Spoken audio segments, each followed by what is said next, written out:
Kanya-kanyang piling kasuotan bilang babaylan ang mga kababaihang kinatawan ng bawat ahensya ng gobyerno. Pero hindi lamang ang kasuotan ng mga babaylan ang dapat may pakita. Dapat makatotohanan din ito base na rin sa kasaysayan kung saan nakasulat ang importanteng mga gampanin ng mga babaylan. Mga babaylan o mga kababaihang kilala bilang espiritual na pinuno at manggagamot ng iba't ibang pangkat etniko sa mga isla ng Pilipinas bago pa dumating ang mga Espanyol. Pinagkakatiwalaan, respetado at isa sa mga makapangyarihan sa komunidad. Ang babaylan ang tema at representasyon ngayon ng selebrasyon ng Women's Month ngayong buwan ng Marso na sumisimbolo rin sa katangian na dapat pa ring taglayin at nananalaytay pa rin sa dugo ng mga kababaihan sa kasalukuyan.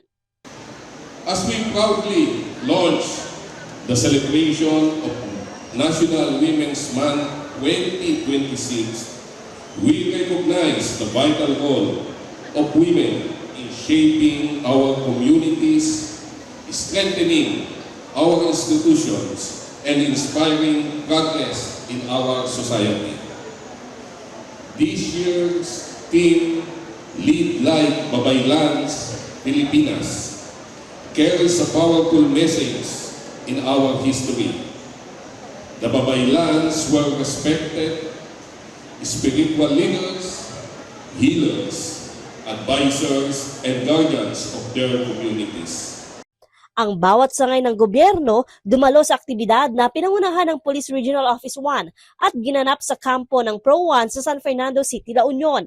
Nagbigay inspirasyon din si Bacnotan Mayor Divine Fontanilla, isang empowered woman at leader na representasyon ng makabagong wana.